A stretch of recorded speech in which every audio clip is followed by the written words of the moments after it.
Sir वो Asia में dean of से लेके डायरेक्टर के पास गया था, तो उन्होंने ले तो लिया ललित ने, लेकिन बोला मैं साइन नहीं करूंगा, सर से बात करूंगा, उसके बाद मैं रिसीव कर लूंगा। वो ऐसा बोल रहा था कि डीन ऑफ के थ्रू हमारे पास आएगी, इधर छोड़ दो, उस पर लिख दिया जी ललित के पास है, वो रिसीव करेगा आपके बात करने के बाद। ठीक।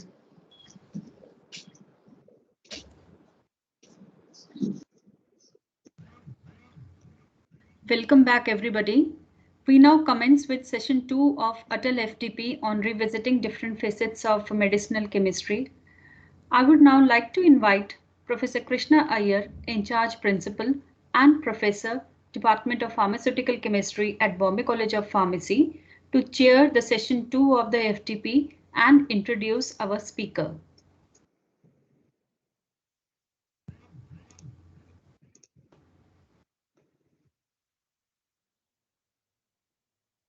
Krishna sir, are you there?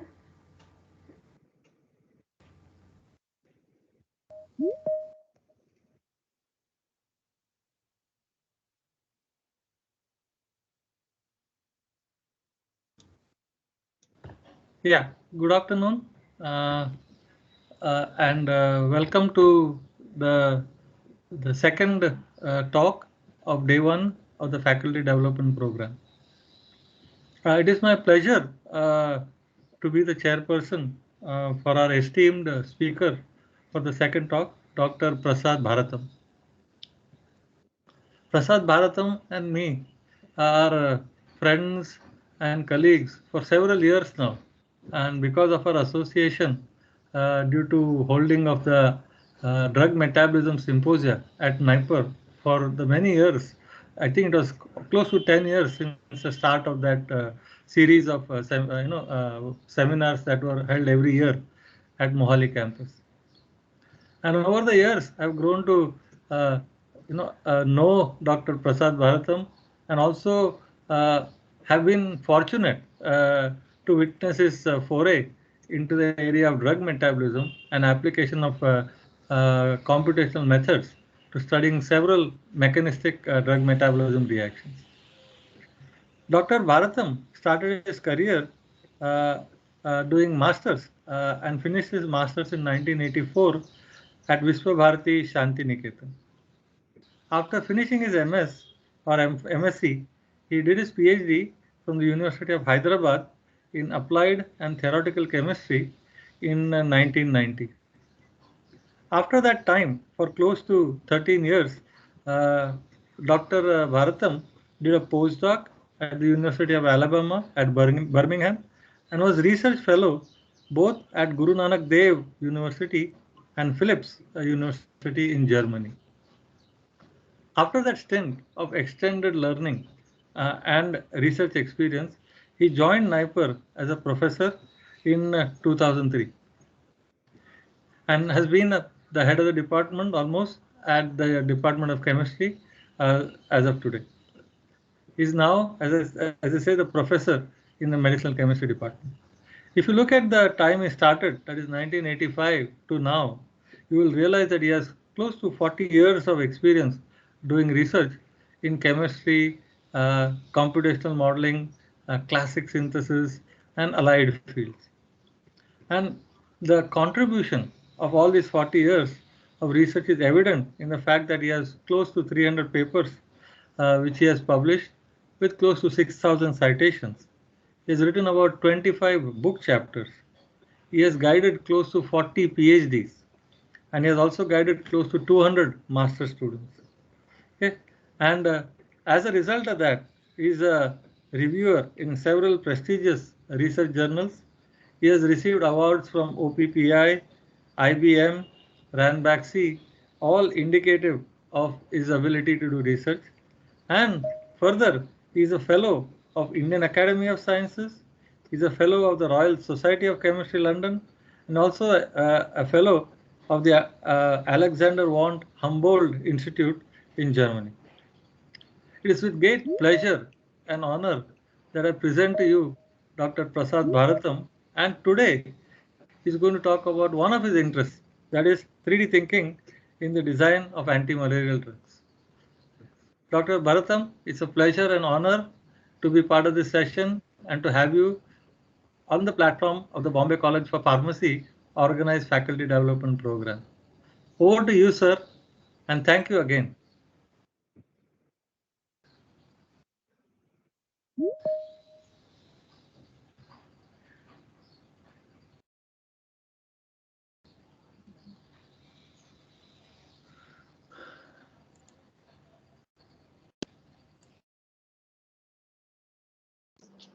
Okay, can you hear me now? Yes, we can hear you, sir. Yes, I can stop my video. Yeah, you can start sharing your screen just like before, entire screen, and you should be fine. Yes. So I hope it is working now. Just a second, sir. Let you know as soon as we see it.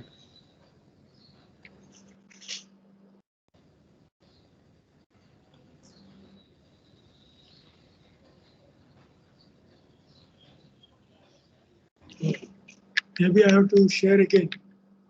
Yeah, you have to share again because of the introductory slide.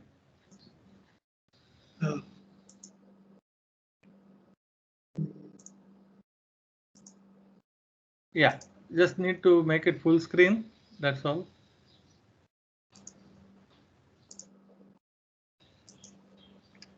Now, Yes, is it clear? Perfectly. Yes. Yeah, it's very clear. Yes. Thank you, sir. I am emphasizing on the topic called 3D thinking. Now, most of us are taught how to write drug molecular structures in 2 dimensions. Most of us write from our BPharm first year, second year, and all the textbooks, even today, all the textbooks, we have been seeing only 2D structures. But drugs are 3D objects, and the macromolecules are 3D objects. The interactions between macromolecules and drugs are in 3 dimensions. As a result, it is always important for us to think in 3 dimensions. Those people who think in 3 dimensions, they have become good teachers and they have become leading scientists. This sentence is a correct sentence, which is taken from this article. Look at this article. Murko, in the year 2018, published a JMedChem paper.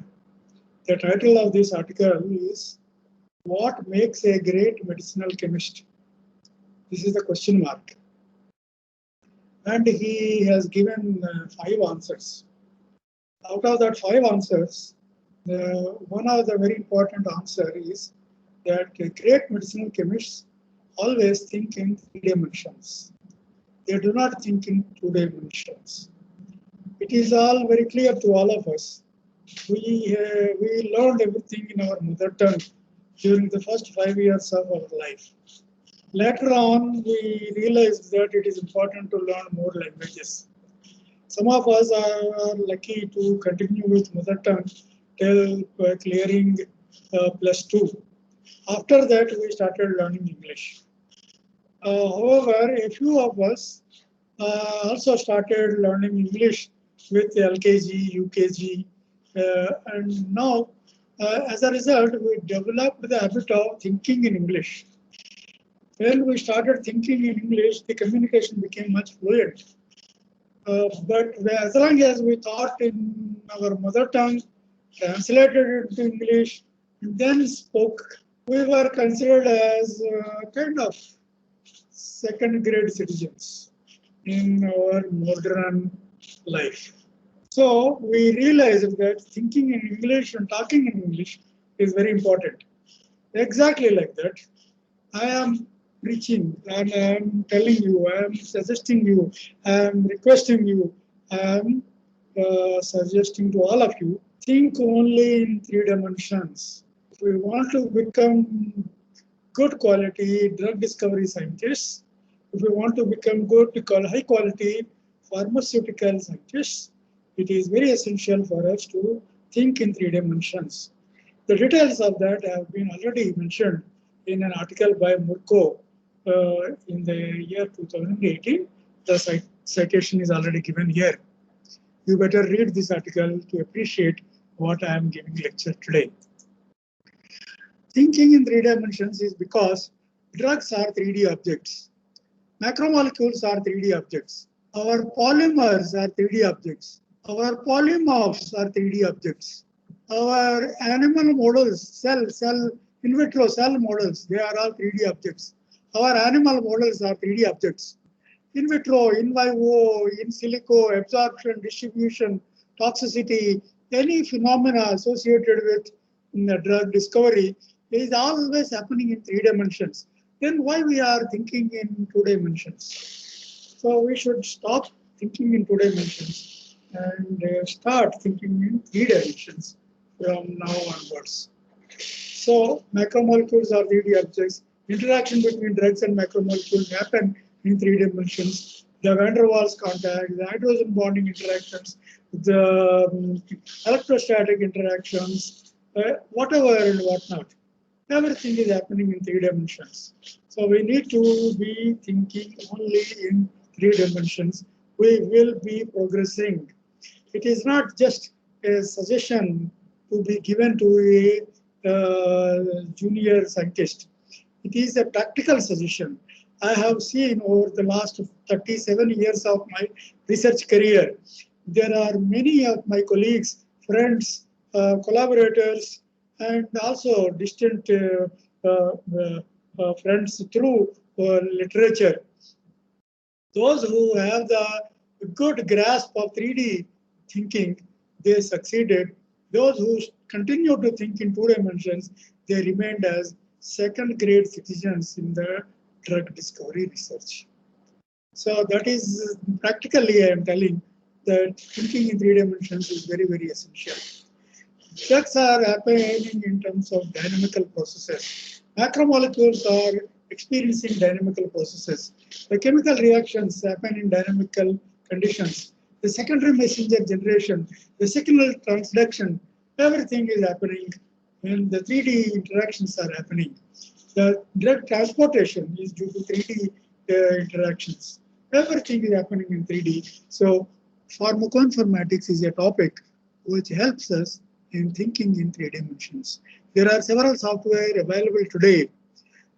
20 years ago, 30 years ago, this software were not available. In 1993, when molecular modeling topic has got generated, till 2003, when pharmacoinformatics top got generated. Between this period, molecular graphics topic has grown. This molecular graphics as topic has helped all of us very tremendously to think in 3 dimensions. The software is available, the hardware is only our PC and our laptop or even mobile. On mobile also we can download the 3D objects. There are mobile apps available how to think in 3 dimensions for drugs and macromolecules. So today we don't have to hesitate. We have to adopt this and we need to make it a habit. And we have to cultivate all the time how to think in 3 dimensions. This is what I'm going to tell you in terms of an example. Let us see. This is isoniazide molecule. Very well known, very top class magic bullet of 1940s. In the year 1940, when this molecule was introduced, several business shops have closed because those business shops were outside the city. They were treating the TB patients. All the TB patients were sitting in concentration camps. And the moment this drug was introduced, TB patients went into society. They started living with all other family members because this TB is not curable anymore. The moment this drug was introduced, TB became curable. As a result, this molecule was considered as a magic bullet. It has helped in closing many business shops. That means many business people lost their business and they started crying. Why my business is lost? Just because of one small molecule, several business shops were closed. But people, citizens, the TB patients, they started living with their brothers, sisters, and parents. and children, many old people, they were earlier thrown out, but now they came back to city. Now let us look at this molecule in 2 dimensions. It is a beautiful molecule, simple molecule. There is a carbonyl amide bond, and then there is an NH2 group. Pyridine ring, very nice. But let us think about it in 2 dimensions. Look at the 3D dimensions of this. In 3D, pyridine ring is very clear. Blue dot for nitrogen, gray dot for carbon, white dot for hydrogen. Very nice. Red for oxygen. Very nice. But now look at the pyramidal character at the 2 nitrogen centers. It has become clear that there are pyramidal characters in 3D. I can rotate, I can zoom, I can increase the size, I can decrease its size, I can make it CPK model, or I can make it ball and stick model and wireframe model. I can look at its surface, I can look at its internal details, I can look at its field effects. Many things I can do in 3 dimensions. All these things are not possible in 2 dimensions. So that is the reason why it is important for all of us to develop the habit of thinking in 3 dimensions. What are the advantages? I'm going to show it. This is the way we can represent the molecule in 3 dimensions. This is the numerical way of representing the same thing which I showed in the previous slide. This is the 3D structural description, X coordinate, Y coordinate, and Z coordinate of isonazide molecule after energy minimization. This is the basic data that is behind the software. This data has been utilized by molecular graphics software to show the 3D structure for us, such that we can start thinking in 3 dimensions. We do not have to depend on the 2D structures written on the white paper. We can always look at the 3D structure. We can rotate, zoom, and we can do many things with the 3D structure based on these coordinates. Similarly, there is something called Z matrix. Z matrix defines the bond length, bond angle, and bond torsional angles. That is another way of defining in 3 dimensions. The entire topic of molecular modeling has come out into the picture because of the 3D activity. The crystallographers, the computer-aided modelers, all of them formed into a group in the year 1993, and they have given international video conference. Through international video conference, they declared that molecular modeling subject is born, and this can be handled by crystallographers and computer-aided modeling people. In the year 1993, October, this was done. Since then, there is a tremendous growth of this particular research topic. And there is, so I'm going to describe a few things about it. Computer-aided modeling became possible. Estimating the properties of the chemical species became possible. Atomic level details of chemicals and biochemicals can be obtained easily. The hydrogen bond, the van der Waals contacts, the ionic interactions, bonding patterns, all of them can be seen with our own eyes. Van der Waals contact, can I see in 2 dimensions? It is very tough. But the pi stacking contact, or the T-type of pi stacking, I can very clearly see when I have the molecule in 3 dimensions. When I rotate, the pi stacking becomes very, very clear. The distance between the two pi, for example, phenylalanine and the phenyl group of my drug molecule can be easily seen, and I can say, yes, here is the pi stacking interaction. Because of that, there is London dispersion force. Because of that, there is van der Waals contact. Because of there is a stabilization of the energy of the molecule up to the order of 2 to 3 kilocalories per mole. I can easily visually observe. That is the reason for which pharmacoinformatics is very, very clearly helping us. This is a tremendous advantage. It is like this. You are all teachers. No, all of you know very well. If you are teaching online, if the student is not visible to you, and when the student comes to your classroom, when your class is full of students, active students, you get lots of energy from the students. But the same energy is missing when you are giving a lecture online. So 3D students are better than the 1D and 2D students which we can go through the online media. So exactly the same thing I'm telling. We need to think about the 3D of our drugs all the time. From now onwards, metformin is a 3D object, paracetamol 3D object, aspirin 3D object, everything is in 3D. Let us imagine them in 3D, not in 2D anymore. I'm going to give an example here in the next slide that metformin, all the forces responsible for drug likeness can be estimated using molecular modeling. Molecular modeling offers many advantages, and this information is complementary to the information coming from experimental sciences. Now, let us look at the molecule. On the left-hand side, it is the correct tautomeric state of metformin in blue color. It is the correct tautomeric state of bigonide in blue color. This molecule is rigid because of the conjugation, because of the strong hydrogen bond. This molecule is rigid. It cannot show activity. It is not dynamical. It is dull, dumb, and useless. It is metformin. Now that you are all very angry with me, that how you are telling metformin is dull, dumb, and useless. It is true. Metformin is not active. Metformin hydrochloride is active. Metformin hydrochloride is completely different from metformin. It is quite different. I am going to give the example. It is like the difference between a old man and a young boy.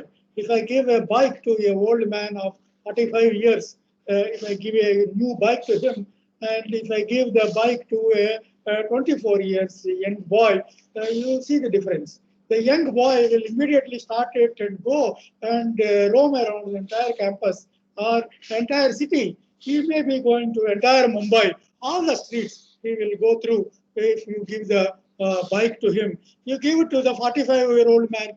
I will go to my office on this, but I don't know where to park. Parking problems, bada bahut hai Mumbai mein. Are, he will start thinking about problems. Young boy does not think about it. He will immediately start jumping and dancing when you give him a bike. Exactly like that. When you give a proton to metformin, it starts jumping, dancing, and it is highly dynamical. It shows therapeutic activity. Before that, metformin is dull, dumb, and useless. So that difference, how I can know? We can know when we think in 3 dimensions. Using quantum chemistry, using molecular dynamics, using QSAR, using the molecular modeling, using pharmacoinformatics, we can think in 3 dimensions about the metformin hydrochloride. As long as I write on a paper, metformin and metformin hydrochloride look very similar. But when I start thinking in 3 dimensions, metformin is completely different and useless. Metformin hydrochloride is completely dynamical and very, very useful. Look at the points that are written here. In the protonated form, metformin loses conjugation, loses intramolecular hydrogen bond, loss of resonance stability it experiences, reduced molecular rigidity it experiences. As a result, it gains 2 lone pairs at the central nitrogen. It gains high electron density at the N4 center. It gains proton affinity is very high, and complex forming ability also very high. As a result, metformin hydrochloride becomes highly dynamical, and it carries a carbon-nitrogen coordination bond, but not a covalent bond.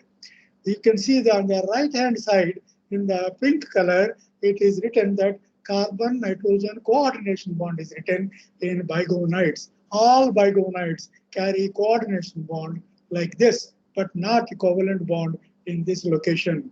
That is because we can think about the electrons of the molecule. We can look at the excess electron density at the nitrogen. We can look at the charge distribution in the molecule. We can look at the molecular orbitals in the molecule. We can look at the surface properties of the molecule. We can do a lot more with this 3D thinking. Look at the polymorphs of metformin. Polymorphs form 1 and form 2. There are two polymorphs of metformin. Both of them are in the protonated state, but you see there are conformational changes. This conformational change is responsible for the two different polymorphs of the drug metformin, and thus two different varieties of formulating the drug in the tablet. Okay, that is very important. Now look at the pharmacoinformatics. It is a topic which Naipar Mohali has been promoting. It is called rational drug design. There are synonyms of pharmacoinformatics. They are rational drug design, computer-aided drug design, molecular modeling for drug design, structure-based drug design, ligand-based drug design, in silico drug discovery, computational chemistry for drug design, computational biology. These are all synonyms of pharmacoinformatics. We are good at this because we learn lots of mathematics. Compared to Europeans and compared to Americans, Indians learn a lot more mathematics by the time they come to B Pharm. That is why Indians can do computer-aided modeling in a much better manner compared to the foreigners. That is why we can easily teach this topic, especially in this COVID period, especially the period of social distancing, and especially during the period of untouchability among equals. We need this pharmacoinformatics. I think every university, every college should adopt it, and I request BCP to adopt this pharmacoinformatics in a big way.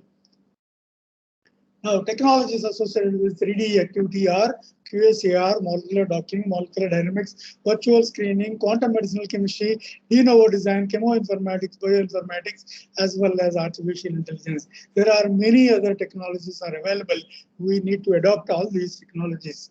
Now, I am going to give a specific example how Naipar Mohali was able to solve a specific problem using the pharmacoinformatics approach.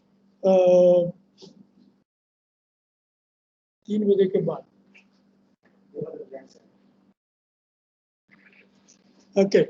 Now, what I suggest is first step is to think in 3D about the macromolecule, about the small molecule. Look at the enzymes. Each enzyme has got a structure. It has got several beta sheets, several alpha helices, several cavities. Some of the cavities are ionic in nature. Some of the cavities are specific only for cofactors. Some of the cavities are only for the substrate. Some of the cavities are for another enzyme to bind. Protein-protein interactions, enzyme-enzyme interactions. There are grooves available in the groove of one macromolecule. A side chain of another macromolecule can fit properly, and the reaction can happen. And there is a progress of the secondary messenger generation, and all other things can happen. So we need to first thing to do is look at the 3D structure carefully. So when you entered BCP first time, some of you are graduates of BCP. When you entered BCP, what do you look at it? First thing we do is where is the administration? Where is my classroom? Is it not 3D? You need to understand your campus. You need to understand where is my canteen. Where is the place I may be ragged. When first year student joins, ragging may be happening. You may be wondered, I am coming into a ragging locality, so seniors may rag me, and where is that location? We will be worrying about all these things.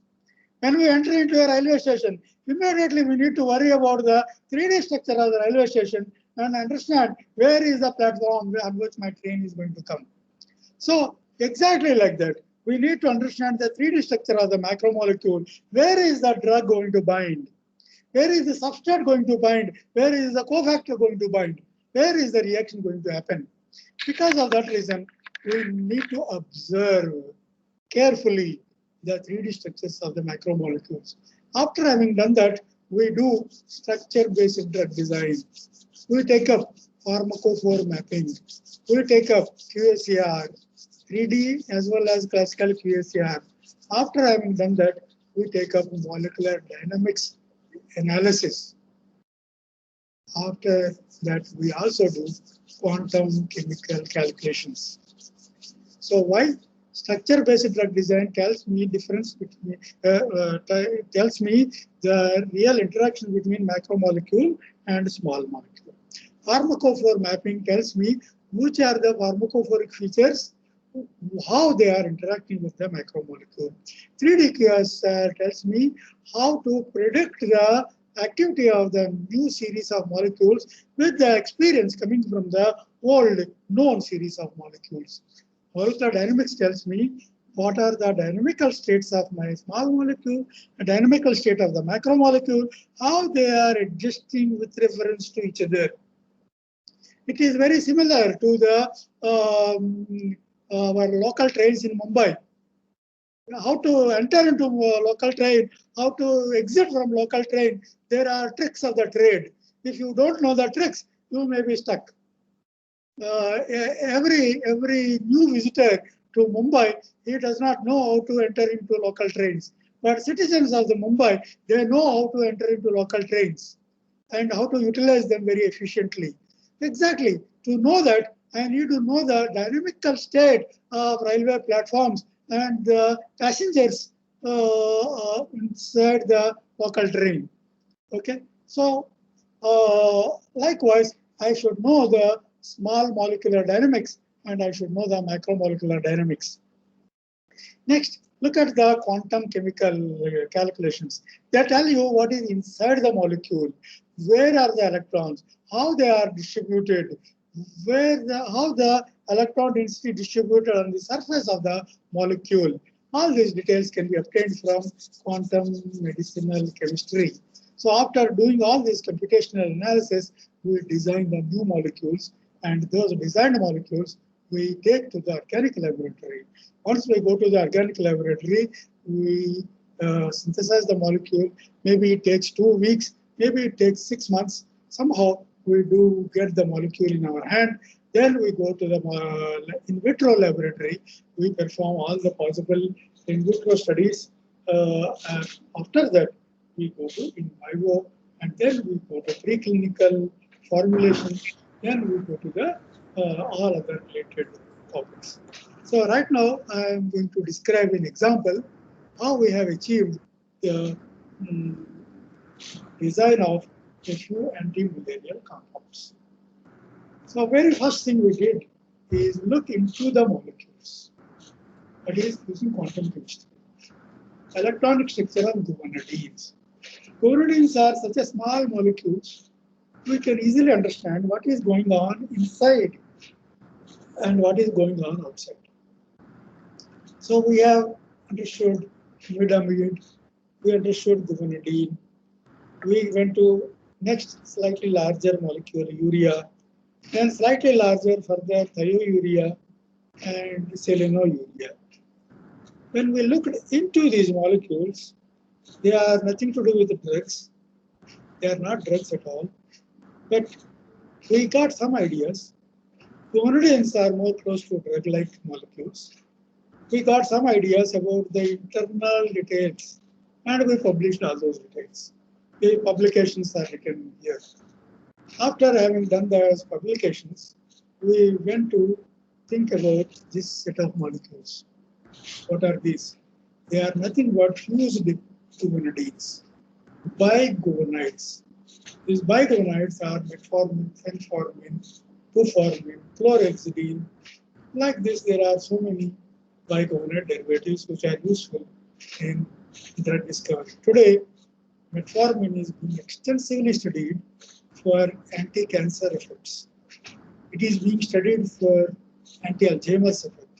It is being studied for every therapeutic area that in the whole world. Even for COVID, metformin is being considered. So the point to be noted is metformin is another magic bullet. It is a magic compound. But I want to tell you that the structure of metformin you are noticing today, which is in front of you, is absolutely wrong. The structure of metformin written in front of you is wrong. Do you agree? I'm not even talking about metformin hydrochloride. I'm only talking about metformin. This is the way it is written in the standard 4A Williams textbook. It is written with the wrong dimension. Look at that. The two double bonds are parallel to each other. That is absolutely wrong. It is not practical in any molecule. There is no conjugation in this molecule. Why? There is such a beautiful molecule. Why there is no conjugation? Well, then there is allylic strain in this molecule. The NMU2, NH, and NH2 groups. They are all participating in something called allylic strain, and they are not. That means this structure is absolutely wrong. How do I know that this is wrong? Because I think in 3 dimensions. The students of NIPER, they told that this is the wrong structure. The structure has to be corrected. How to correct it? This is the wrong tautomeric state of the molecule. This tautomeric state, which we are habitual in writing this structure, is less stable by 9.6 kilocalories per mole.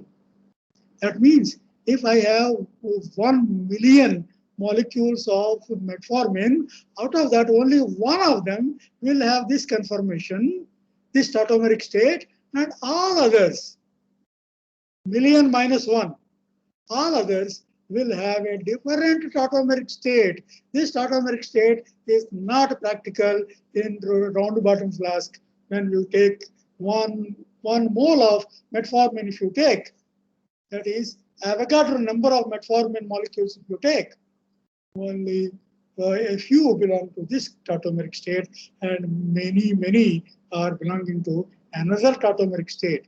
I am going to show it in the next slide. Look at this. Structure 1 is a wrong tautomeric state. Structure 2 is a right tautomeric state. Why? Because there is no conjugation in structure 1. In structure 2, there is conjugation. I am talking about bigonides. All bigonide derivatives are like this. Structure 2 is the right tautomeric state. There is only 1 3-hydrogen shift. Structure 1 is wrong because there is a weak hydrogen bond here between H8 and N6.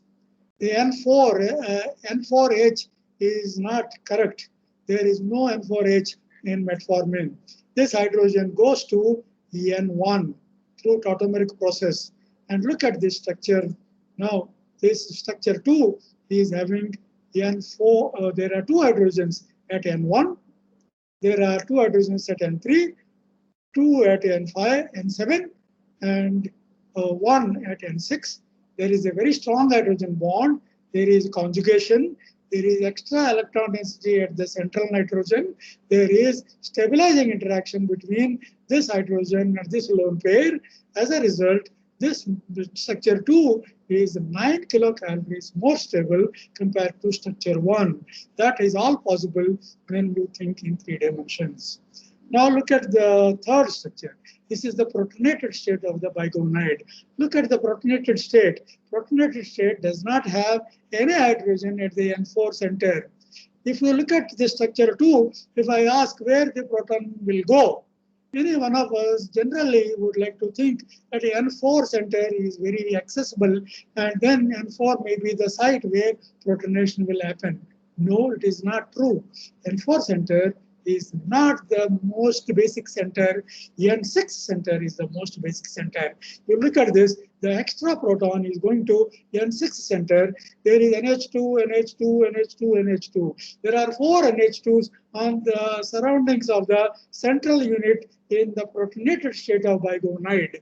That is the same state which is stable, and metformin hydrochloride adopts this arrangement. Metformin hydrochloride or simple metformin does not carry any hydrogen at the center number 4. That is a fact of the matter that can be established using crystallography, that was already established using crystallography in the year 1978. In the year 1978, crystallographers have already said that. But still, most of the textbooks in pharmaceutical sciences, they write the wrong tautomeric state of metformin. Okay, that is why we have to follow physical chemistry, crystallography. The photograph of the metformin hydrochloride was already shown. It shows that there is no hydrogen at the N4 center. But still, we always write hydrogen with N4. That is the reason why thinking in 3 dimensions is essential. Because we did not think in 3 dimensions, we made a mistake all along since 1978.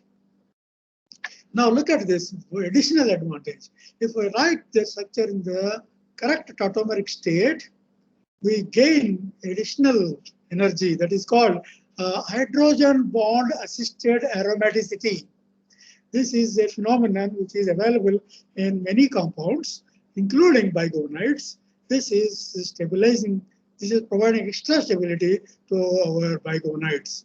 In addition, there is one more process that is called 1,5 hydrogen shift. 1,5 hydrogen shift in all bigonides require only 2 kilocalories, 2.7 kilocalories per mole. Because of that, hydrogen hopping is always happening. The moment you take a molecule in your round bottom flask, it is always, hydrogen is always happening. The moment you dissolve in water, the hydrogen hopping is always happening. The moment it goes into liver, it goes into your belly, it goes into the bloodstream, the hydrogen hopping is always happening in metformin hydrochloride.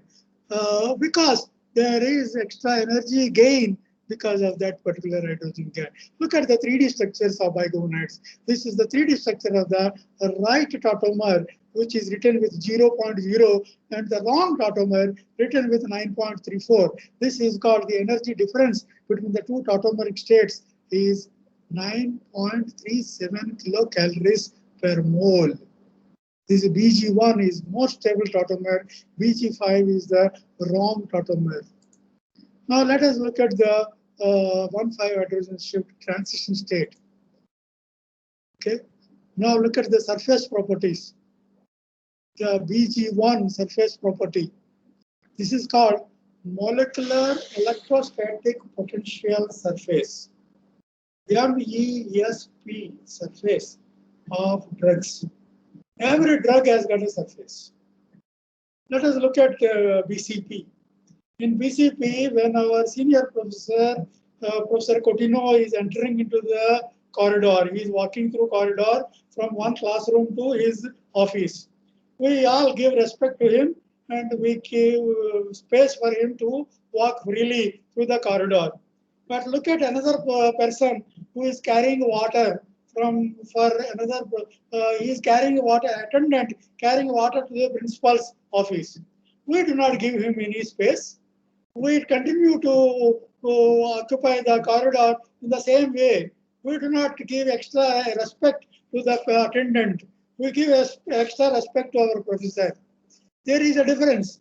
Why? Because the professor carries an aura and the attendant does not carry the aura. But there is an aura which is not visible to us. To the students don't recognize it. For the professor's aura, the students recognize. That is why they give respect to the professors.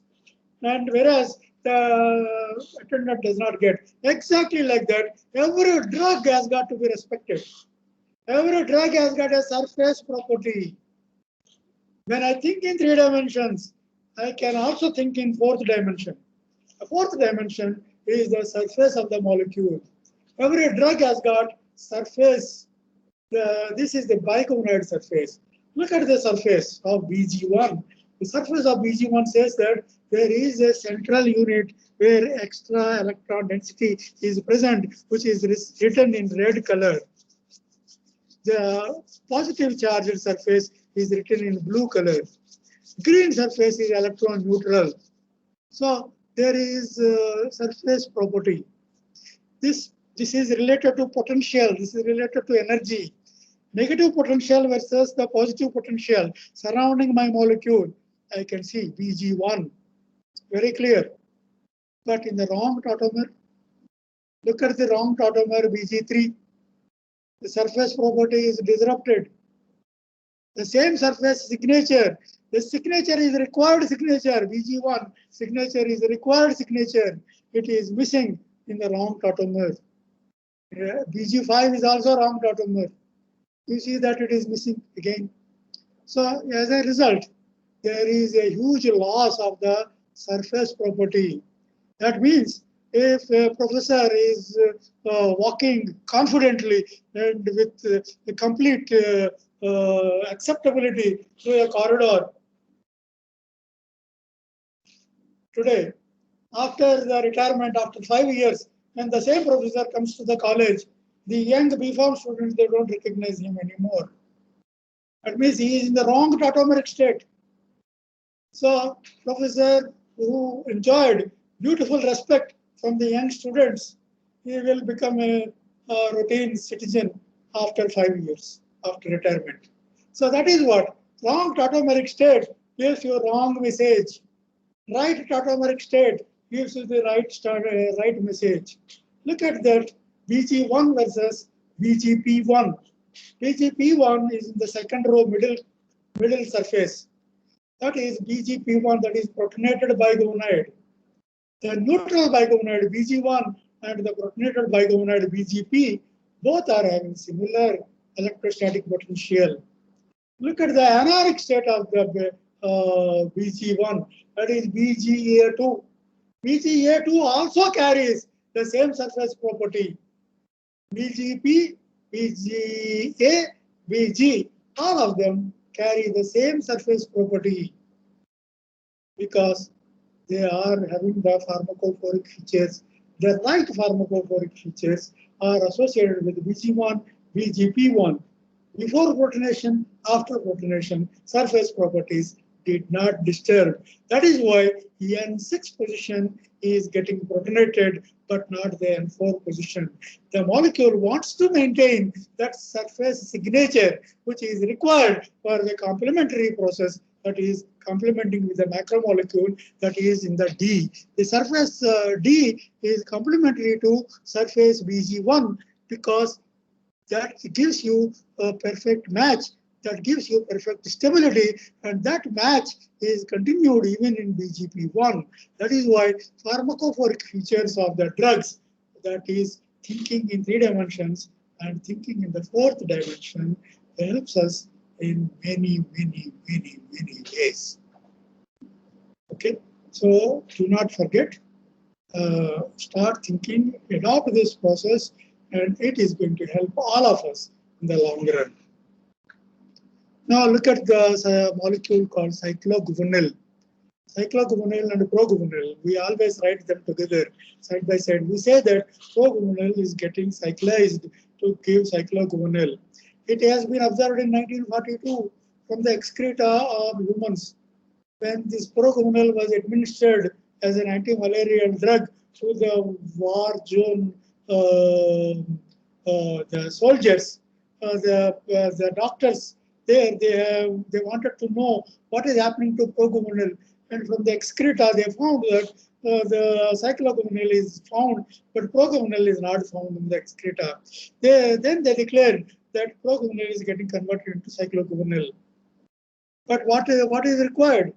This particular process requires some mechanism. What is happening? This was explained only in 2014. Long gap of 58 plus 14 years. You can imagine that if we know the same, because in those days, in 1942, they did not think in 3 dimensions. The moment we started thinking in 3 dimensions, we got many clues about this entire cyclization process. Now, let us go to the slightly more details. The bigonoids, all the bigonoids are very basic. Because they are basic, their pH value is more than 10. That means strongly basic. Those molecules, they capture proton immediately. You cannot supply neutral metformin, but if at all by force, if you supply neutral metformin, immediately it will capture proton the moment it enters into the body fluids. Even in the stomach itself, it will capture the proton and it gets protonated metformin, and that protonated metformin carries a beautiful arrangement called this arrangement. You look at this, there is symmetry surrounding this molecule, and there is a coordination bond between carbon and nitrogen in this. This a class of compounds are called nitriones. This class of electronic structure is present in metformin. It is present in epirotidine. It is present in famotidine. It is present in chlorhexidine. It is present in many bigonide derivatives. It is present in many gonal thiourea derivatives. It is present in it is responsible. This nitrione character is responsible for the drug action. I will explain with reference to cycloguanil drug action in after a few slides why that lone pair, two lone pairs at the central nitrogen and that coordination bond between carbon and nitrogen are important for drug discovery and drug action.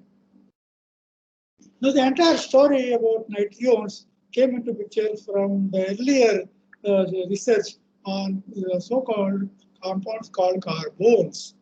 Carbones, C-A-R-B-O-N-E, carbones are carbon compounds which carry a coordination bond between the ligand and the central carbon.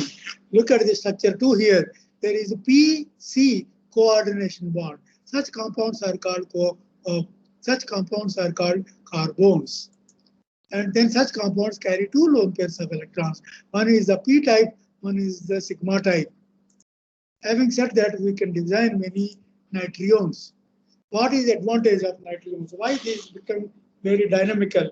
Because the C-N rotation barrier in metformin is requiring about 40 kilocalories.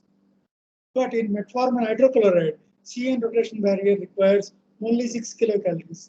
42 became 6 just because of protonation. That is why there is a large dynamism introduced into the metformin. And then it gains one more process called N inversion. Metformin can undergo N inversion. The energy required for that is only 9 kilocalories per mole. As a result, the 42 kilocalories is a restricted motion, whereas 6 and 9 are very small energies. As a result, the molecule becomes highly dynamical, just like a young boy taking a scooter to across all roads of Mumbai. Now, there are many other molecules which are called nitriones. We can show the molecular orbitals, we can look at their charges, we can look at the energies. Look at this slide. This slide is telling how the bioactivation of proguanil is happening. Look at in the presence of cytochrome 2C19, the isopropyl group of proguanil is always approaching the oxygen of the reactive center. The isopropyl hydrogen, there is a hydrogen in the isopropyl group that is always pointing towards the oxygen of the reactive center, which is generated from the cytochrome 2C19. When that approach is happening, hydrogen radical abstraction will happen. This hydrogen abstraction process requires energy of 16.98 kilocalories per mole. Why we are able to calculate? This is because we think in 3 dimensions. Just because thinking in 3 dimensions, it is very clear this isopropyl group cannot do anything else other than pointing that hydrogen towards the oxygen inside the cytochrome cavity. The molecule cannot do anything else. It has to do this only. Then the reaction has to happen because proximity between oxygen and hydrogen. Hydrogen radical is immediately transferred from the isopropyl group to the cytochrome because of this 3-dimensional arrangement. Next, hydrogen radical is transferred. What is that called? Reorientation of the radical happens inside the cavity, and thus it releases an energy of 45 kilocalories per mole, and then it generates triazotriene. Most of us think that iron metal is causing the carbon-nitrogen bond formation. It is not true. The mechanism is suggesting that the carbon-nitrogen bond formation is not because of the metal, as in the case of Suzuki coupling, or in the case of the Buchwald-Hardwick coupling, or in the case of Chan-Lang coupling. We do study lots of coupling reactions. Here, coupling is not happening. Metal is not doing the coupling. Metal is only removing two hydrogen radicals and producing triazotriene. Triazotriene is highly unstable. It always automatically undergoes cyclization with only 2 kilocalories of energy.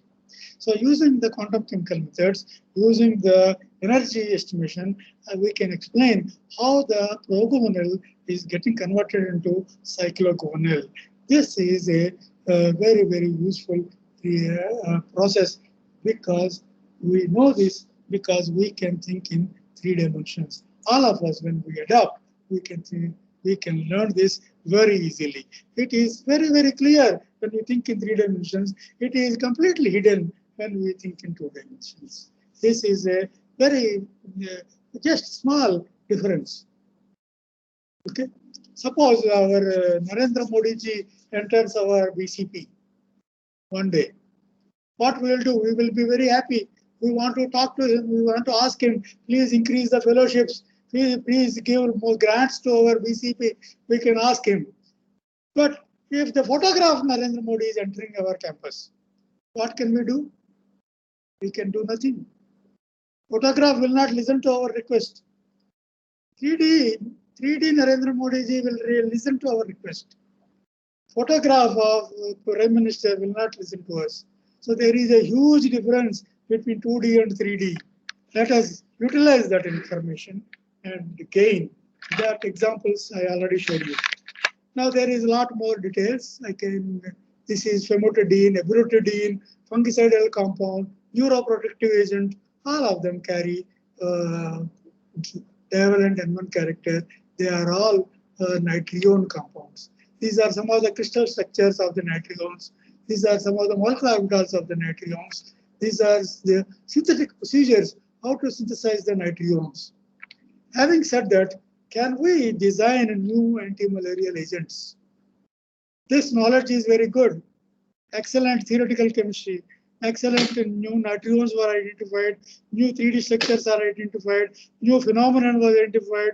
New dynamism was recognized. So much beauty. But what is the use if I cannot design a new compound? So using the knowledge that we have gained, we designed this new molecule called guanylyl thiourea derivatives. These guanylyl thiourea derivatives are very similar to our abiraterone and famotidine. Only thing is that these are conjugates of guanidine unit and thiourea unit. GTU, guanylyl thiourea derivatives. What I can do with this? I can create a long side chains. R group is a long side chain. I can synthesize many compounds in this series. Any one of us can do this very easily because this synthetic procedure is given here. Look at the synthetic procedure. Simple primary alcohol converted into a bromo derivative and then condensed with guanylyl thiourea, which is commercially available. Having said that, this sulfur carbon bond is formed, and then this compound carries divalent N1 character, that is nitrione character. That means there is our hypothesis, our quantum chemistry, our 3D structural information has been utilized to create new series of compounds which carry excess electron density at the central nitrogen, which carry coordination bond, which carries the ability to inhibit dihydrofolate reductase. Now, then we can go to many synthetic schemes. Then this is also if you can start with the halogen, you can start with 2 halogens on 2 sides and create guanylyl thiourea derivatives. You can start with primary alcohols and create this. You can create a linker between an R group and the OH group, And likewise, we can create many compounds. We have synthesized many compounds here. Then again, we go to the computational chemistry. And then we look at the molecular orbitals. We look at the coordination chemistry. We synthesize many more molecules carrying the nitrion character. Having done that, we can go to the crystal structure and prove that the nitrion compound that are synthesized are indeed carrying the nitrion character by doing the crystallographic analysis as well as electron density analysis. Then many more molecules can be synthesized, molecular orbitals can be understood, then further many more molecules can be synthesized.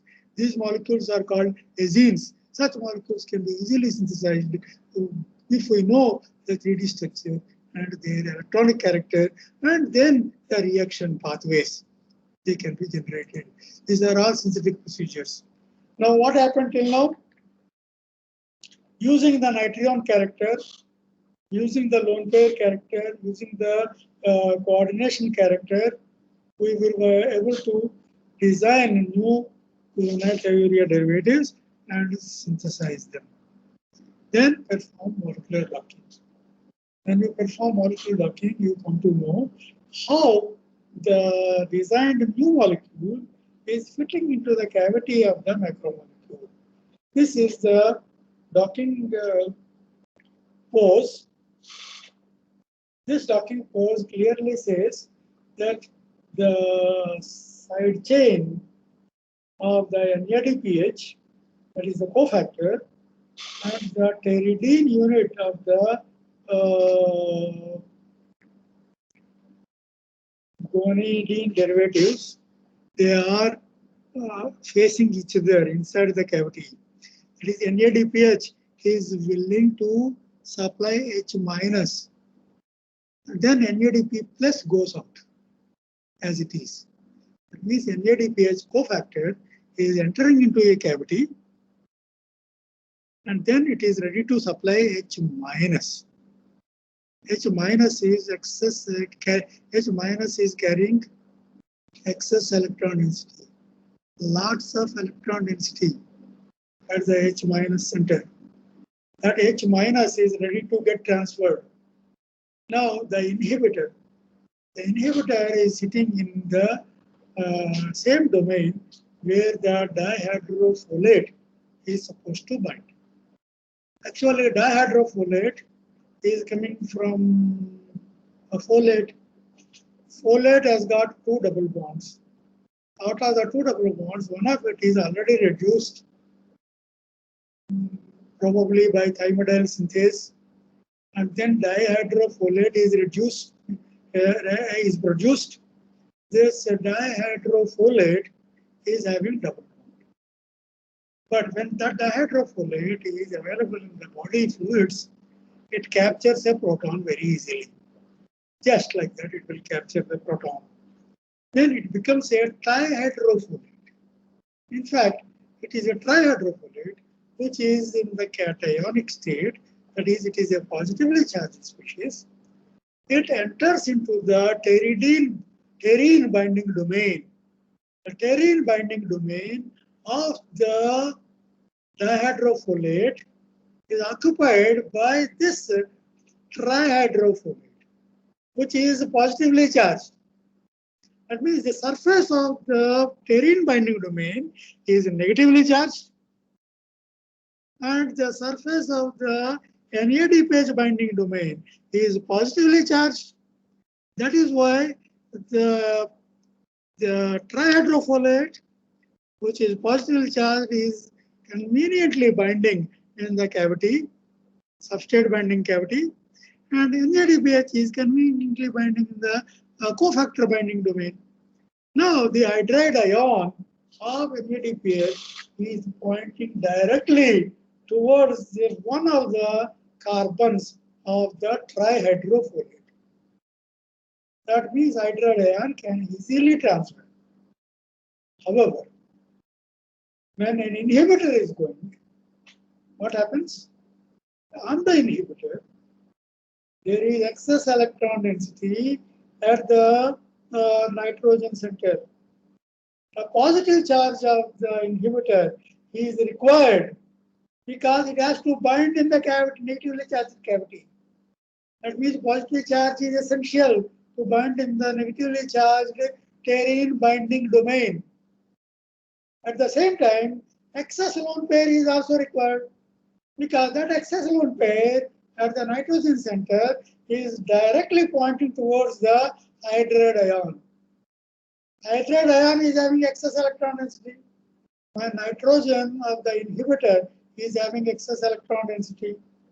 That means the negative charge on the hydride ion and the negative charge on the nitrogen center, they bump into each other. And then the negative charge on the nitrogen says that, no, you cannot come. Don't come here. I already have excess electron density. I will not allow the transfer of H minus. That means I will not allow the consumption of the cofactor, that means NADPH. If the cofactor is not consumed, that means dihydrofolate is not converted into tetrahydrofolate. That means tetrahydrofolate is not available for the synthesis of the cell wall of the TB, mycobacterium. There is no cell wall synthesis possible. As a result, TB will become unstable. The mycobacterium will become unstable if the tetrahydrofolate is not available. Why? Because of those two electrons. The two lone pairs on the inhibitor are telling that I will not allow the transfer of the H minus. H minus has got excess electron density, which is required for the cell wall synthesis. And the same two lone pairs, the same lone pair on H minus is inhibited by the excess electron density on the central nitrogen center of the inhibitor. So that is a beautiful story originating due to the electrons, not due to the bonds, not due to the molecules, not due to many things. It is due to the electrons, only due to the electron. Which electron is participating? So we get complete clarity on how the reaction is happening, how to prevent the reaction inside the cavity of the PFDHFR, Plasmodium falciparum. No, I am talking about also Plasmodium falciparum. Sorry, I am mixing with TB. Because if partial cell wall of the Plasmodium is not synthesized, then Plasmodium cannot grow. The parasite cannot grow, and the parasite will be slowly killed and slowly going out of the body. That means the growth of the parasite is blocked because of these electrons. Mixing with TB, and that is wrong. Okay, now look at the next part. Next part is to know the dynamical process. What is the dynamism between the dihydrofolate and the enzyme? Between the PFDHFR and the inhibitor. PFDHFR is having many varieties of PFDHFR. That is the wild type of PFDHFR, then the quadruple mutant PFDHFR, then the double mutant PFDHFR, then the human DHFR. There are many DHFRs. If I synthesize a new molecule, that molecule should bind to code wild type as well as to the quadruple mutant, because it should avoid the resistance process. Then my molecule may interact with human DHFR, but with a very, very weak interaction potential. Then only it will become an effective drug. Can I understand that by thinking in 3 dimensions? Yes. Look at the various quadruple mutant. Now, quadruple mutant, what is its 3D structure? Double mutant, what is its 3D structure? There are two types of double mutants, DM1 and DM2. What are their 3D structures? There is wild type. What is its 3D structure? There is human DHFR. What is its 3D structure? Can I know the details by thinking in 3 dimensions? Yes, it is. You look at the 3D structures. Very clearly, it is telling that double mutant is different, quadruple mutant is different, and the human DHFR is different. Arginine 70 in human DHFR versus arginine 122 in human in PFDHFR. Look at the difference. The 3D structure, the interactions, there are many differences. How that reflects. Look at the superimposition of the various poses of the drug inside the cavity. There are many varieties. All of them we can clearly understand when we think in 3 dimensions. Having said that, we can calculate the energies. Look at the energies of one of the lead compound called P218, anti-malarial lead compound P218. How much energy is released? This is the data. Wild type versus quadruple mutant. These are the kinetics values which are coming from experiment. And this is the value, the set of values at the bottom row in this table.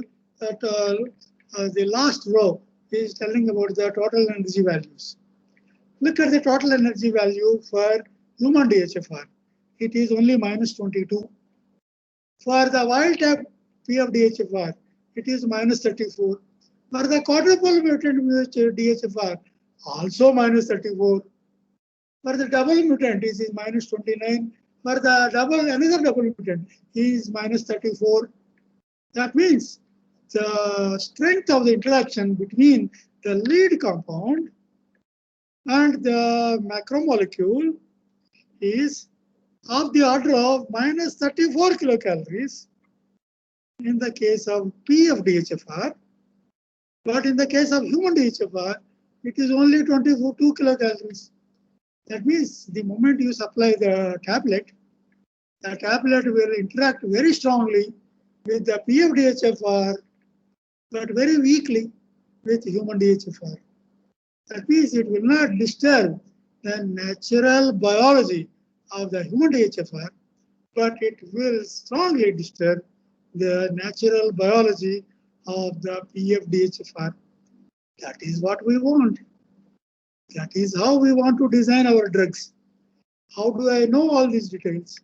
Because we perform molecular dynamics analysis. This value is called delta G value. It is utilizing delta H as well as delta S. Entropy and enthalpy both are incorporated in this, and then it gives you delta G value. In molecular docking, we don't get delta G, we only get the scores. In molecular dynamics, we get delta G value, and that delta G value is clearly distinguishing human DHFR versus wild type DHFR, as well as it is telling that the designed compound will interact with wild type DHFR as well as the quadruple mutant DHFR. That means the chances of developing drug resistance is very low for this new anti-malarial agent. That is P218 is a new lead compound for drug design. Now let us go to the reason why it is happening like that. Let us carefully look at. If we look at the interaction of asparagine 54, all the interactions are very similar. If we look at the interactions of arginine 70 or arginine 122, arginine 122 of the Plasmodium falciparum DHFR and arginine 70 is at the same location in human DHFR. If we compare this, look at the human DHFR, it is giving destabilization energy up to the order of 1 kilocalorie per mole. But the PFDHFR, it is giving stabilization energy up to the order of 16 kilocalories per mole.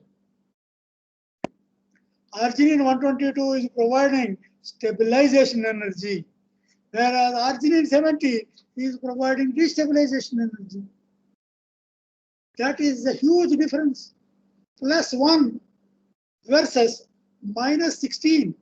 17 kilocalories energy difference. It is a huge difference. So that is responsible for the selective inhibition of this molecule, and that is the excellent information for further drug design. That comes from molecular docking, followed by molecular dynamics. Now we have to go to in vitro laboratory. Having synthesized the molecules, having obtained its drug interactions, having understood its dynamics, having understood all the 3D aspects of the drug lead compound versus the macromolecule, it is time to go to the in vitro laboratory. What we need to do? We need to utilize the clue from the computer-aided modeling. Computer-aided modeling is telling if NADPH is utilized, inhibitor is useless. If NADPH is not utilized, inhibitor is successful. That means the electrons are appropriately interacting inside the cavity of the enzyme. Then NADPH will not be utilized. If the interactions are not sufficiently strong, if the interactions are not sufficiently inhibitive, that means the electron-electron interaction is not sufficiently repulsive, then inhibitor turns out to be useless. So we have got the clues. The biology becomes very easy now. The biology is telling NADPH is used or not used. Yes or no, yes or no. How do I do that? I can do from fluorescence spectrometry. Fluorescence spectrometry gives, not fluorescence, for spectrophotometric. Spectrophotometry is available in every B.Pharm college. So I can simply do for spectrophotometric experiment at the 340 nanometers wavelength. The wavelength at 340 nanometers tells us whether NADPH is utilized or not utilized. The intensity of the peak at 340 nanometers from the spectrophotometric experiment will immediately tell us whether my drug is utilized, my drug is inhibiting or not inhibiting because of the electrons. So based on that, it can be found that out of the 23 compounds submitted for in vitro biology, 16 of them are showing very good in vitro activity. That is good news. Now, next step is to go to the in vivo laboratory. Inside the in vivo laboratory, what to do? It is done that 23 molecules were submitted to in vivo activity, 3 animals each at 3 different concentrations. That means 9 mice each. For each compound, 9 mice. You inject the Plasmodium berghei to the mice, and 23 into 9 mice, and then make them malarial. Then you treat them with these 23 compounds and then observe them. Observe the mice for 4 days. After 4 days, if the injected malaria is removed, then the inhibitor is successful. Otherwise, it is useless. This exercise was done, and it is found that 6 compounds out of 23 compounds are showing positive results. That means malaria treatment is successful in the case of 6 compounds, and in the case of the rest of them, malaria treatment was not successful. That means 6 inhibitors were identified. That is a good news. But we want a better news. So the observation was made for 14 days, and the observation was made up to 28 days.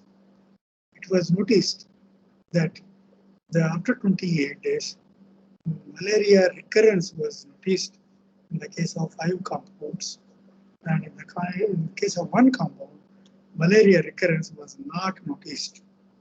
That means there are 6 compounds which are showing inhibitory activity, but they are not able to, not all of them are able to remove malaria from the animals. That means in the case of 5 compounds, malaria recurrence has happened, but in the case of 1 compound, malaria recurrence did not happen. The corresponding animals lived a happy life till their natural life they have lived. That means at least 1 compound out of 23 turned out to be an inhibitor as well as a curative agent. So it is now clear that it is possible, using an understanding about the 3D structure of the molecules and noticing the excess electron density of the lead compounds, it is possible to design guanylyl thiourea derivatives which exhibit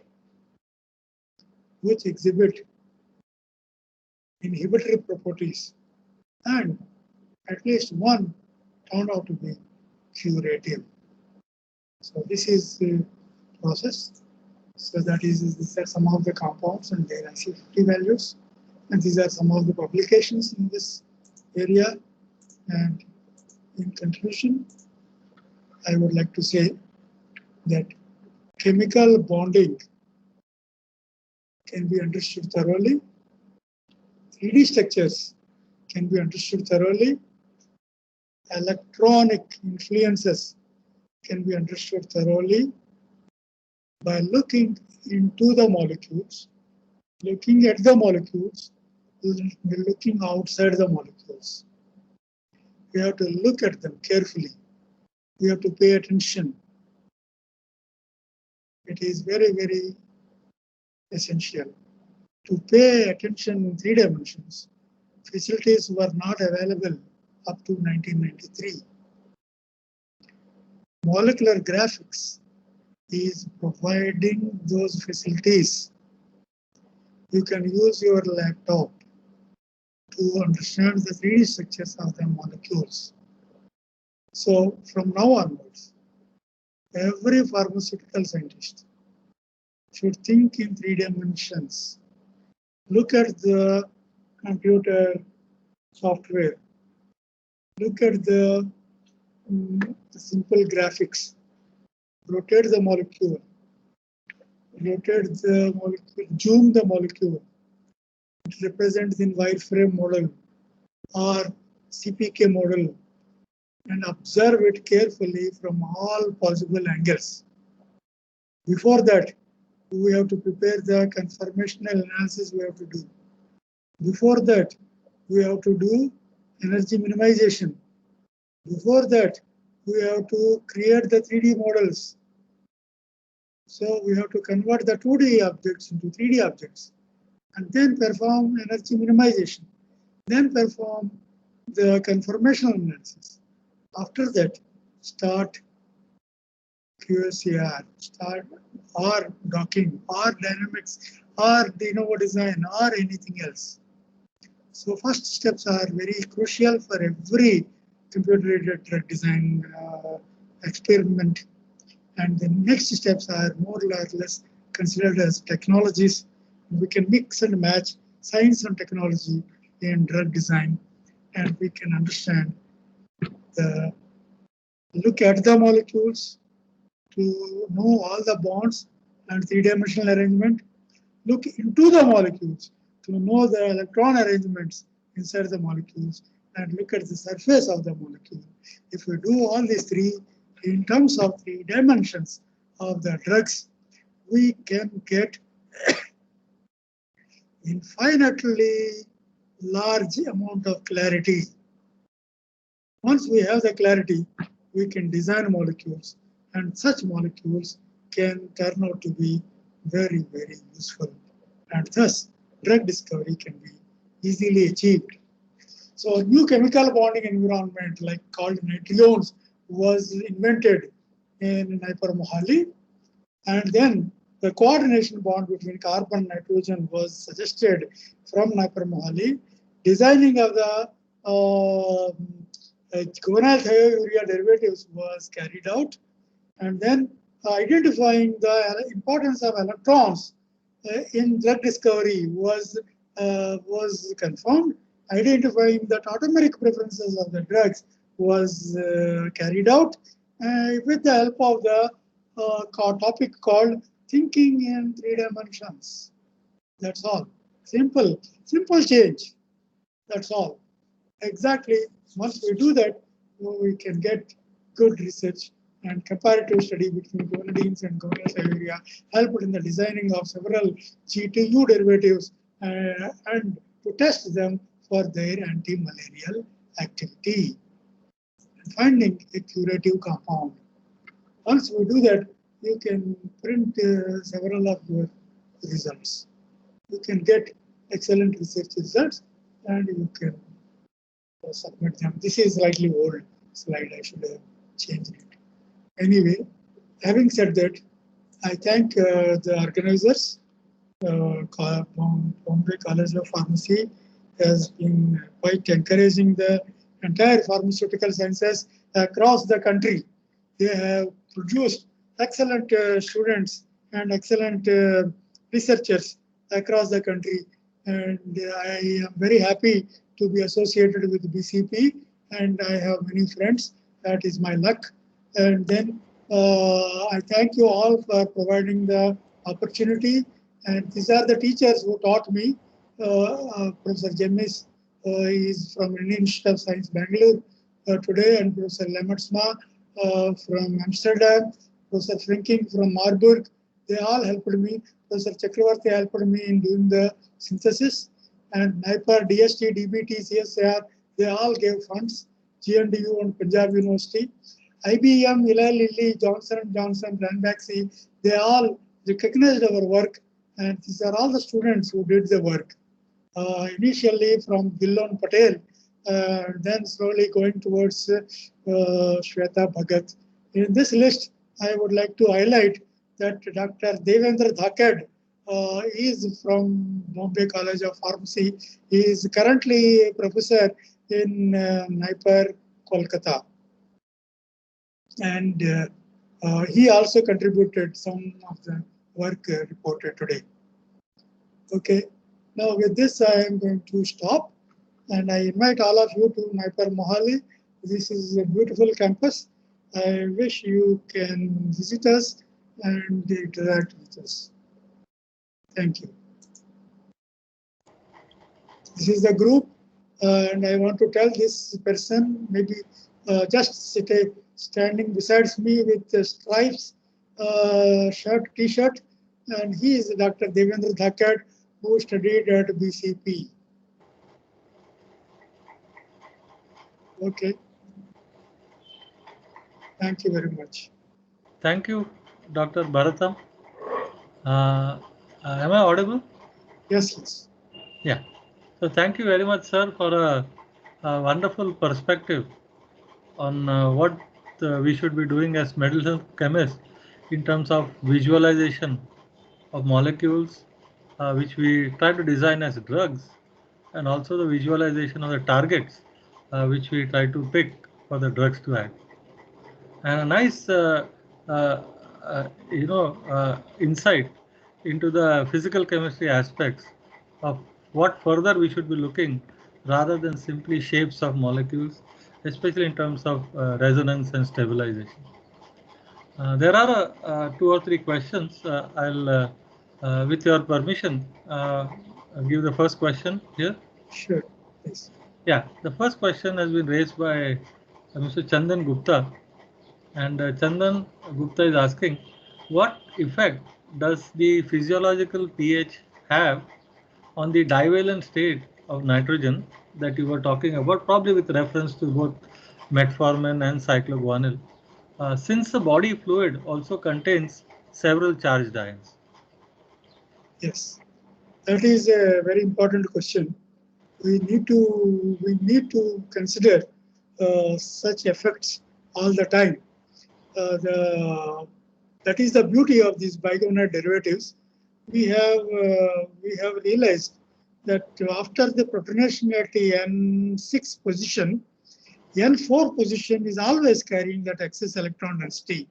The pH change does not have any effect on that N4 center. That N4 center is responsible for the inhibition, and that is not disturbed during pH changes in the experimental chemistry laboratory as well as in the biological conditions. So that is the reason why nitriones are becoming drugs. Alternatively, I want to compare with carbones. Carbones can never become drugs because carbones are capturing the proton at the central carbon, whereas nitrogens are not capturing proton at the central nitrogen. Now that means the carbones are changing their surface property. Nitriones are not changing their surface property. Because they are not changing the surface property, the design is helping. But carbones are changing their characteristic feature at physiological pH, and thus they are useless to become a drug. That means carbones should not be tried as drug molecules anytime in future. We should not waste our time on carbones. We can waste our time on nitriones.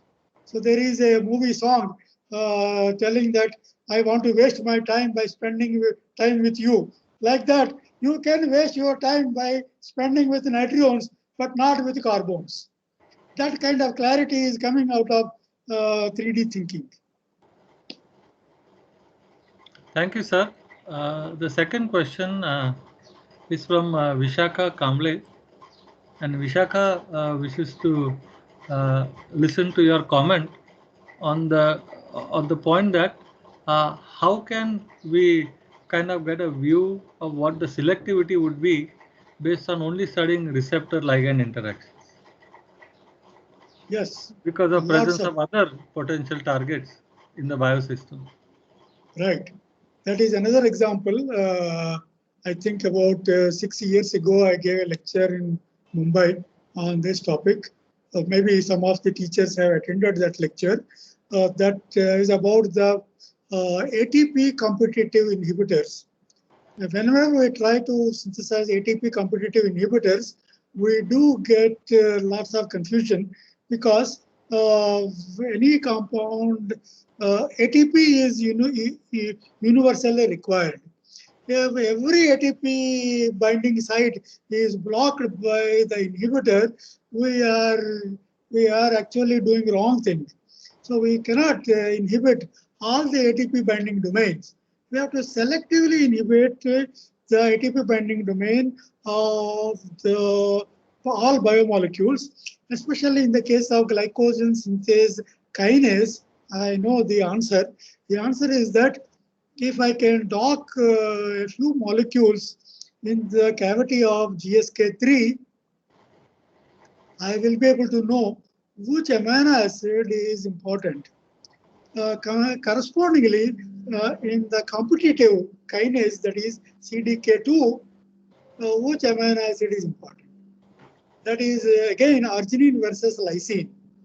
That simple change between arginine versus lysine in the two enzymes, that is cysteine, that is the CDK2 versus GSK3, gives us an idea of whether the new compound will be selectively inhibiting GSK3 or not. So molecular docking can provide very important clues that whether arginine is important or lysine is providing better interactions. Then what is the cavity size? How much more cavity is available for my ligand to enter into? What are all the specific interactions which are required for GSK3 and what are important for CDK2. Based on that, we can design selective inhibitors. So the question raised by Ms. Vishaka is very, very pertinent, and molecular docking helps a lot. And over and above molecular docking, we can do molecular dynamics to reconfirm that the result coming from docking is worthwhile. So based on that, lots of research is being carried out. Thank you again, sir. A question by Shanmuga Priya, who wishes to know something about the potency of phytochemicals with respect to antibacterial activity. Well, it is unfortunate that we know many of the 2D structures or 3D structures of phytochemicals are not available. We know the phytochemicals in terms of their bulk properties. So bulk properties versus atomic properties, they are having a different domain. If we know the 3D structures of the phytochemicals, certainly we can go ahead and employ all the computer-aided modeling techniques. But if we know their bulk properties alone, it is not sufficient. So we need to obtain atomic level information of all phytochemicals. Then we can easily extend the pharmacoinformatics analysis on those molecules. If we are stuck with the bulk properties of the phytochemicals, we will be not able to do this 3D structural analysis. This is a specific difference. Thank you. Another question by Dr. Harita Desai. The question is, how do co-crystallization techniques play a role in molecular docking studies? I did not catch which techniques? Yeah, co-crystallization. Co-crystallization. Co-crystallization is a part of structure-based drug design. It is being adopted by all the crystallographers. For example, PPR gamma versus rosiglitazone. The structure was identified in the year 2001. But from that day onwards, many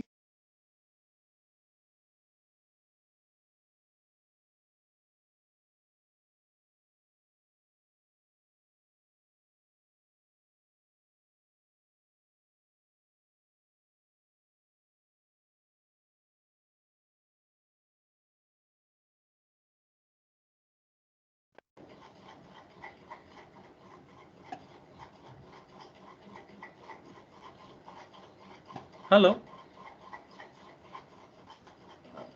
Am I audible? Did we lose? I think it became muted. Yeah. Okay. So please go ahead. The co-crystals between PPR gamma and many small molecules became available, along with the co-crystals of PPR gamma versus rosiglitazone. Then in those cases, sometimes water is additional co-crystal. Sometimes there are fluorescent molecules become additional co-crystals. All this information is very useful, especially in the case of fluorescence. If we have a tryptophan, which is becoming very rigid inside the cavity of an enzyme, it starts showing fluorescence. So to induce fluorescence, we need co-activators binding in the cavities, and then co-crystallization can be done from there. Yes. Thank you, sir. Question by Mr. Tejas. Something about the toxicity or potential toxicity of nitrions, at least in human systems. That is a very important positive point about nitrions. Nitrions are very safe. I think this is also due to the electronic reason. We could not establish that till now, but in practice, we know that many of the polychlorinates are safe because they are analogs of arginine. They are arginine is also one of the nitrione. So they are very quite analog of the safe arginine, and thus they are very safe to human beings. Thank you, sir. Another question by Dr. Blessy Jacob. Dr. Jacob wishes to know whether the anti-malarial testing that you talked about, was it done at NIPER, and if so, is the facility open for potential research collaborations? Well, we have done the in vitro analysis in collaboration with Mahidol University in Bangkok. So in vitro analysis could not be done in NIPER, but the in vivo analysis we have done in NIPER only. But the professor who did this work is Professor P.P. Singh, Pratipal Singh. He is retired now. So we don't have that expertise with the current faculty members of the NIPER. So right now it is not possible. We are recruiting at least 5 more faculty. Maybe one of them will take it up, and maybe in future we can do it. At this moment, we cannot do in vitro or in vivo studies in NIPER Mohali. Thank you, sir. Those are all for the questions which I see at the chat box. But as we close, I have one more question from my side. One of the structures that you showed, which truly represents many of these biguanides or metformin like compounds, is the nitrione formalism. Yes. In the nitrione formalism, you have a central atom to which ligands are attached through coordinate bonds. Yes. Is it possible that when we administer these compounds in vivo, you can get ligand replacements, and therefore the entity that you are administering versus the entity that may be interacting might be very different in a clinical setting? Is there a potential for ligand replacement with something which is a more stronger bonder? That is a very, very important question. We are pursuing that question right now. We are exploring all possibilities of ligand exchange from the nitriones with other organic molecules, with other drugs, as well as with transition metals. We don't have a correct answer right now. We are pursuing that, and we will come up with answers in the coming few months. But that is exactly the question we are exploring right now in our laboratory. Thank you very much, sir. It's been a pleasure to host you, and it's a pleasure to have you talk to all the attendees this afternoon. I will now hand over the further protocols to Dr. Rachna. Dr. Rachna, please take over at this point. Thank you. Thank you so much, Professor Bharatam, for an excellent talk, and Krishna sir for chairing the session. I may now request Dr. Premlata to felicitate the speaker on behalf of Bombay College of Pharmacy. Thank you, Dr. Rachna. Thank you, Professor Krishna Iyer, sir, for chairing this session. Thank you very, very much, Bharatam sir, for such an insightful lecture. And also thanks for sharing real-life examples for understanding this importance of 3D structures. Indeed, we have understood the importance of 3D structures in pharmacophore modeling and electronic structures, how they make an impact in drug designing. Thank you so very much, sir, for taking out your time in this busy schedule and making it possible for this event. I would like to extend the vote of thanks, that is our appreciation, by giving a token of we have, on your behalf, we have planted a sapling in our college campus, and this is done by our research scholar Prathamesh Kothavde. Thank you, sir. So I would like to request our research scholar to just start the video and let sir see the sapling. It's a sapling of marigold.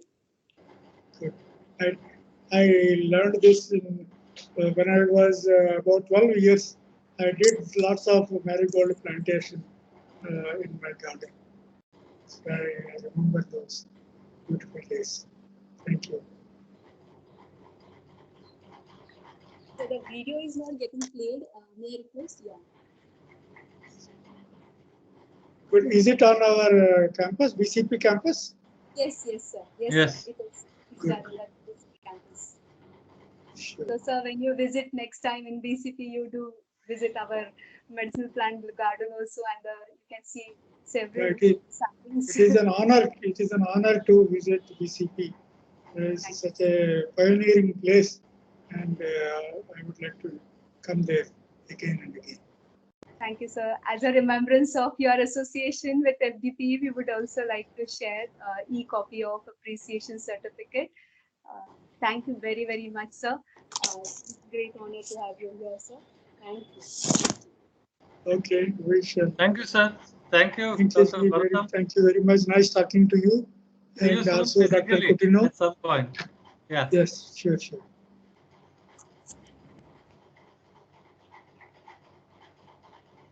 Okay, bye-bye. Bye, sir. Rachna ma'am, over to you. Yes, thank you, sir. We would now disperse for lunch, and we will reassemble at 2:45 p.m. and then we'll start our next session. So I wish to provide few instructions to all the participants of the FTP before we end this session.